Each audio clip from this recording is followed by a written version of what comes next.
ይስጥልን ውድ የመረጃ የዩቲዩብ ገጽ ተከታዮችና አድማጮች እንደምን አላችሁ? ለዕለቱ የተመራረጡትን አርዕስተ ዜና ወደ እናንተ ይዘን ቀርበናል። በትግራይ ክልል ረቂቅ አዋጅ ውስጥ በሞት የሚያስቀጡ አንቀጾችና የፈጠሩት ስጋት፣ በዚህም ጉዳይ በዜና ጥንቅራችን አካተናል። የቀድሞ የህወሓት ከፍተኛ ባለስልጣኖች ስለአሁኑ ህወሓት አወቃቀርና ስለአሁኑ ህወሓት ችግር በሰፊው ተናግረዋል። እነዚህ ምሁራን ምን አሉ የሚለው እነዚህ ባለስልጣን ምን አሉ የሚለው በዜና ጥንቅራችን በሰፊው አካተናል። ቆይታችሁ የምትሰሙት ይሆናል። እነዚህን የመሳሰሉ አርዕስተ ዜና ወደ እናንተ ይዘን ቀርበናል። ቤተሰብ ለመሆን ላይክ፣ ሼር፣ ሰብስክራይብ ማድረግዎን እንዳይረሱ። ወደ መጀመሪያ የዜና ትንታኔያችን ስናልፍ በትግራይ ክልል ረቂቅ አዋጅ ውስጥ በሞት የሚያስቀጡ አንቀጾችና የፈጠሩት ስጋት፣ በቅርቡ በማህበራዊ ሚዲያ እየተሰራጨ ያለው በ6 ዓመታት በፊት የተደረገውና ለጦርነት እንደ አንድ ምክንያት የሚጠቀሰው ምርጫ የተቋቋመው የትግራይ ክልል አስተዳደር እንዳረቀቀው የሚነገርለት አዲሱ ረቂቅ አዋጅ አወዛጋቢ ሆኗል። የትግራይ ህዝብ ህልውናና ደህንነት ለማረጋገጥ የትግራይ ብሔራዊ ክልል መንግስት ያወጣው አዋጅ በሚል ርዕስ የተዘጋጀው የረቂቅ ሰነድ በክልሉ ምክር ቤት እንደሚጸድቅ ቢቢሲ ትግረኛ ከምንጮች ያገኘው መረጃ ያሳያል። 6 ምዕራፎች የተከፈለውና በ44 ገጽ ባቀረበው ረቂቅ አዋጅ የያዘው አንቀጾች በኢትዮጵያ ውስጥ የተለመዱ አለመሆናቸው ከመደበኛው የክልል ወይም ከፌዴራል ህገ መንግስት ውጭ የተተረጎሙ አንዳንድ ድንጋጌ መያዙን ምንጮች ጨምረው ገልጸዋል። በአዋጁ መግቢያ ላይ ጠላት ፕሪቶሪያ ስምምነት ማፍረስ በትግራይ ህዝብ ላይ ሁሉንም አይነት በደልና ግፍ እየፈጸመ ስለሆነ ትግራይ ህዝብንና መንግስት ራሳቸውን የመከላከል ተፈጥሯዊና ህጋዊ መብት እንዳላቸው ተቀምጧል።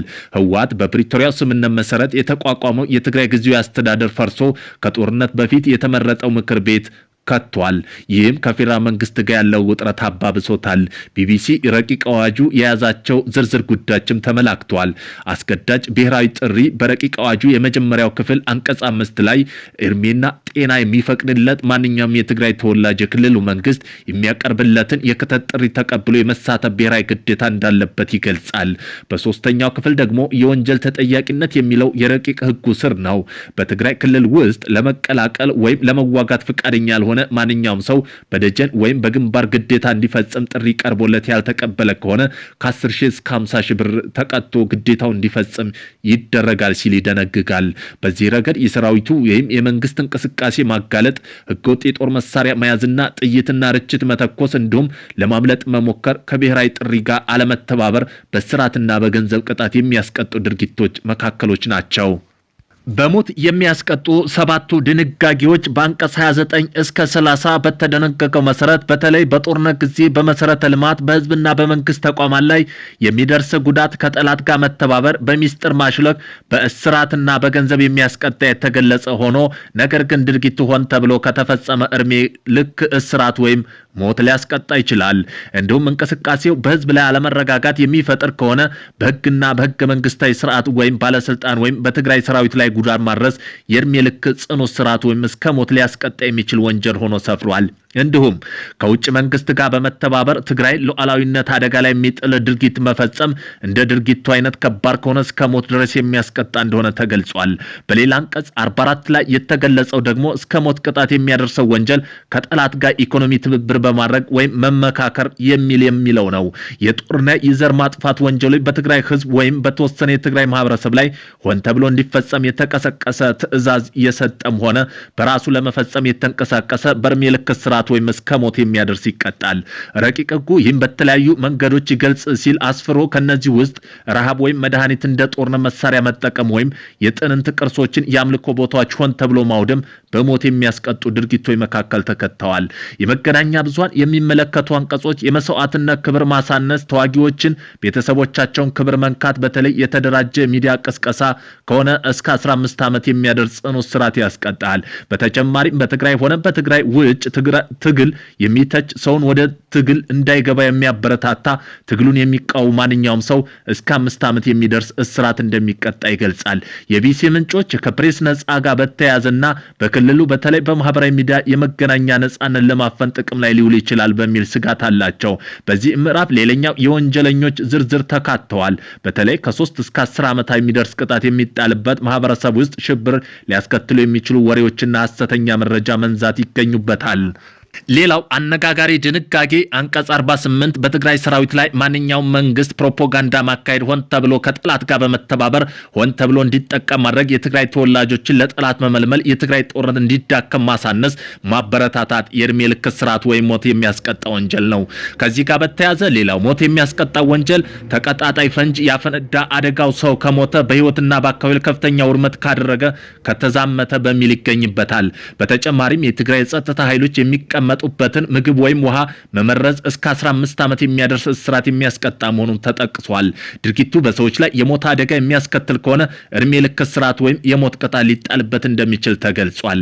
ሌላው ደግሞ የኢኮኖሚ አሻጥር ሲሆን በተጨማሪም ባራጣና ተዘማጅ ኢኮኖሚ ሴራ፣ ህገወጥ የገንዘብ ዝውውር፣ መድኃኒት የደበቀ ወይም የተጋነነ ዋጋ የሸጠ እስከ 300,000 ብር ቅጣት ሊቀጣ እንደሚችል ይደነግጋል። ከዚህም በተጨማሪ በአዋጁ አንቀጽ 58 ላይ ሰፊ ስፍራ የተሰጠው ጉዳይ ነዳጅ ይመለከታል። ነዳጅን የደበቀ፣ ከውሃ ጋር ቀላቅሎ የሸጠ ወይም ደግሞ ለጸጥታ ኃይሎች የተቀመጠ ነዳጅ ላይ ጉዳት ያደረሰ፣ ያታለለ የ25 ዓመት እስራት እንዲሁም ከ50 እስከ 100,000 ብር ቅጣት ሊያደርስ ይችላል። የተፈጻሚነት ወሰን ረቂቅ ህጉ ላይ የተጠቀሱ ወንጀሎች እንደ ክብደታቸው ከማህበራዊ ፍርድ ቤት እስከ ፍርድ ቤት ከፍተኛው ፍርድ ቤት ሊታዩ እንደሚችሉ አዋጁ አስፍሯል። በዚህም መሰረት የትግራይ ከፍተኛ ፍርድ ቤት ይግባኝና ሰበር ብቻ የሚመለከት ሆኖ ውሳኔ መጨረሻ ይግባኝ የማይቀርብበት ይሆናል ይላል። ኢትዮጵያ የመጨረሻ ይግባኝ ማየት መብት ያለው ሰበር ሰሚ ችሎት እንዳለ የተቀመጠ ሲሆን ይህ ረቂቅ ግን ይህን ይጠሳል። አዋጁ አንቀጽ 62 5 ተራ ቁጥር ላይ ህገ መንግስታዊ ድንጋጌ እርስ በርሱ የሚጓጩ ትርጓሜ የሚሰጥበት ጊዜ የክልሉ ምክር ቤት የሚሰጠውን ትርጓሜ የመጨረሻ እንደሚሆን ይገልጻል። ኢትዮጵያ ውስጥ የመጨረሻው ህገ መንግስት ትርጓሜ ሰጭ ስልጣን ደግሞ የፌዴሬሽን ምክር ቤት ነው። አንቀጽ 75 ቁጥር 2 የትግራይ ህዝብን ህልውናና ደህንነት የሚፈጽሙ ወንጀሎች፣ ከባድ የሙስና ጥፋቶች ሲፈጽሙ በማንኛውም ጊዜ ቦታ እጅ ከፍንጅ ባይያዙም ካለ ፍርድ ቤት ትዕዛዝ መያዝና እንዲሁም ፍተሻ ማከናወን ይችላል።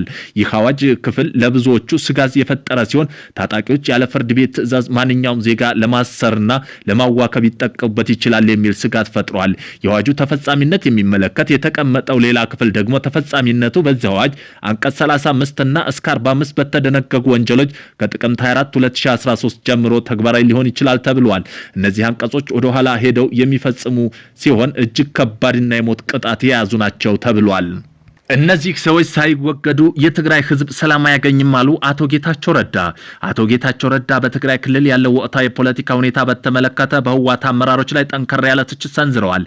የቀድሞ የትግራይ ጊዜያዊ አስተዳደር ፕሬዝዳንት በአሁኑ ወቅት የጠቅላይ ሚኒስትር አብይ አህመድ የአፍሪካ ቀንድ አማካሪ የሆኑት አቶ ጌታቸው ቃንጫ መርዓት በሚል የህፃናት ጨዋታ እንደ መሳሪያ በመጠቀም በክልሉ እየተከናወነ ያለው ድርጊት አሳዛኝ መሆኑን ገልጸዋል።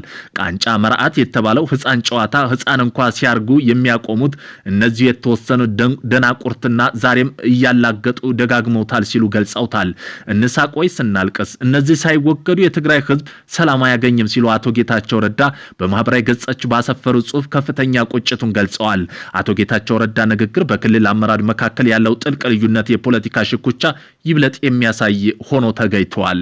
እነዚህ ጦርነት ናፋቂዎች የኛ ነጣ ፋንታ እንዲወስኑ እስከተፈቀደላቸው ድረስ ሰላም አይኖርም አሉ ፕሮፌሰር ክንዲያ ገብረ ሕይወት። የህወሓት ማዕከላዊ ኮሚቴ ያሳለፈው ውሳኔ ተከትሎ የስምረት ፓርቲ አመራር የሆኑት ፕሮፌሰር ክንዲያ ገብረ ሕይወት ጠንካራ ተቃውሞ ሰንዝረዋል። ወንጀለኛ ሲሉ የጠሩት ቡድን አካል እስካለ ድረስ ሰላም እንደማይኖር ገልጸው ፕሮፌሰር ክንዲያ ገብረ እግዚአብሔር በትግራይ የሚገኝ ወንጀለኛ ቡድን ከጦርነቱ በፊት የነበረው የ2020 ወይም የ2012 ዓ.ም የክልሉ ምክር ቤት ለመመለስ ክልላዊ አስተዳደሩን ለማፍረስ ከጎረቤት ሀገራት ጋር ያለው ህገወጥ ግንኙነት ለማጠናከር መግለጫ አውጥቷል ብለዋል። እነዚህ እርምጃ በፕሪቶሪያ የተፈረመውን የሰላም ስምምነት ውድቅ የሚያደርጉና ያከባቢ ያለው ደካማ የሰላም ቀጥታ ለአደጋ የሚያጋልጡ እንደሆነ አመላክተዋል። እነዚህ ያሉ እንቅስቃሴ ሰላም ወዳድ በሆነው ወገኖች ሁሉ ሊወገዝ ይገባል ያሉ ፕሮፌሰር ክንዲያ ገብረ እግዚአብሔር ይህ ወንጀለኛ ቡድን ተጠያቂ ሊያደርግ ይገባል ብለዋል።